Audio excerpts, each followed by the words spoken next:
vivra, Palestine vaincra. Palestine vivra, Palestine vaincra.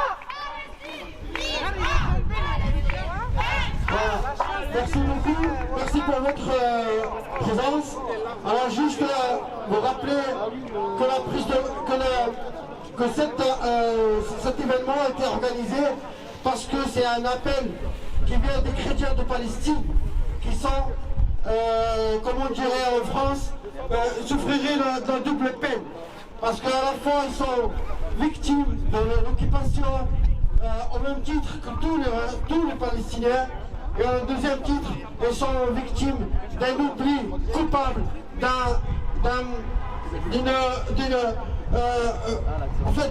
d'une spoliation de leur souffrance même.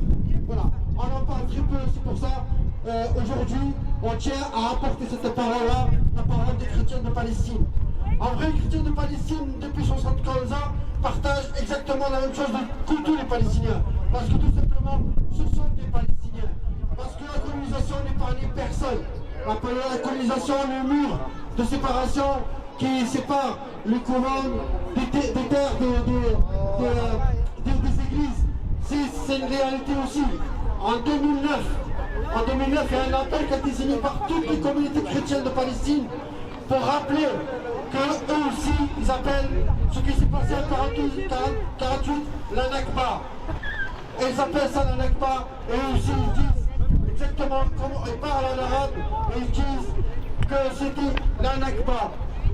En 2009, je disais, ils ont signé un appel collectif pour interpeller toutes les communautés chrétiennes dans le monde, pour dire, regardez notre sort, parlez de nous, parce que vous nous avez un peu oublié, parce que les condamnations sont le lendemain, on en a marre, on n'en veut plus. En 2013, ils ont écrit une lettre au pape François, au pape de l'époque, c'était pas François d'ailleurs, je ne me rappelle plus le nom. Et ils ont écrit au Saint-Siège pour demander l'intervention du Saint-Siège au prix des autorités israéliennes parce que tout simplement ils étaient empêchés par le mur de séparation du jour de leur terre de se rendre par exemple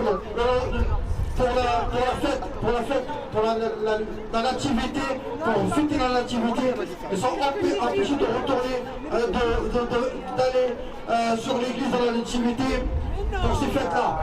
Comme je vous rappelle aussi qu'à Gaza, il n'y a pas que des musulmans ou des mosquées, il y a eu des écoles, il y a eu des hôpitaux, il y a eu aussi des églises, parmi les plus anciennes dans l'histoire, qui ont été pulvérisé dernièrement.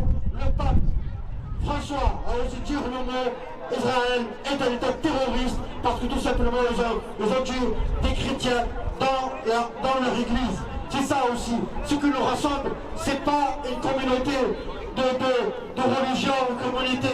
Ce qui nous rassemble, c'est une communauté de destin. C'est une communauté de droit.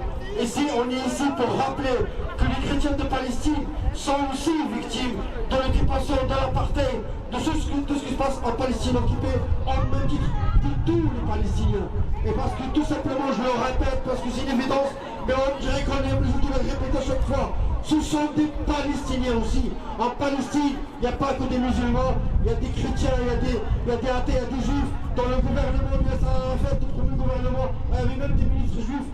La question n'est pas une question religieuse, c'est une question du droit international, c'est une question de décolonisation. Il faut le comprendre comme ça, il faut en parler comme ça. Il faut tout simplement jamais cesser de rappeler que ce qui nous rassemble, c'est la défense du droit international. Parce que ce qui se passe actuellement, c'est un génocide. Il faut le rappeler, c'est un génocide. Et ces gens-là, qui matin, midi, soir sur le plateau, disent que ce n'est pas un génocide, qu'on ne peut pas utiliser ce mot. Un jour, ils seront dans la place de Papon. Pour rappeler Papon, elle a été rattrapée, même après sa retraite, pour sa coopération avec le nazisme. On va rattraper ces journalistes, ces politiques, comme il parlait de Meir Habib, qui, matin, midi, soir, défendent, font l'apologie du terrorisme sionistes font l'apologie du crime contre l'humanité, font l'apologie du crime de guerre. Et cela, un jour, on va les amener à la marque eux aussi. C'est ça la réalité qu'il faut dire. C'est qu'il faut rappeler aussi que dernièrement, un député courageux, Thomas Porte, qui a apporté en vertu de l'article 40 de la Code de procédure pénale, je vous passe les détails, qui a rappelé qu'il y a des soldats, il y a 4000 franco-israéliens qui sont dans l'armée israélienne. Il a demandé au président de la République d'enquêter sur ces soldats-là, est-ce qu'ils seraient impliqués ou pas dans le génocide. Madame Colonna, enfin, elle a dit un mot sensé, on va dire. Elle a rappelé quand même que la colonisation c'était un crime contre l'humanité. Maintenant, on demande à Madame Colonna d'aller, vous avez les noms, les prénoms, les adresses, les numéros de téléphone des colons français qui vivent dans des colonies en Palestine. Allez-y les chercher en vertu d'une convention que la France a signée pour la défense des droits de l'homme, pour la défense, pour lutter contre l'occupation, parce que la colonisation est un crime contre l'humanité aussi. Parce que tout simplement, je finis là-dessus, Israël coche toutes les cases des crimes de guerre et des crimes contre l'humanité. Merci à vous. On est tous les enfants de Gaza. On est tous les enfants de Gaza. On est tous les enfants de Gaza. On est tous des enfants de Gaza. On est tous des enfants de Gaza. On est tous les enfants de Gaza. On est tous des enfants de Gaza. On est tous les enfants de Gaza. On est tous des enfants de Gaza. On est tous les enfants de Gaza. On est tous des enfants de Gaza. On est tous les enfants de Gaza. On est tous des enfants de Gaza. On est tous les enfants de Gaza. On est tous des enfants de Gaza. Ma femme, elle a mis du gâteau. Ce matin, on a boycotté Carrefour. Vous savez, ça aide. On fait perdre des millions d'euros à l'État, aux entreprises qui soutiennent les commerces. Donc il faut rien lâcher. Il faut continuer à placer l'entourage. Parler là où, avec vos amis, avec vos familles, on continue, on lâche rien. Le boycott, c'est la première chose à faire. On insiste sur ça parce que c'est comme ça qu'on les déstabilise. On soutient aussi le Yémen et le Liban qui, eux, vraiment...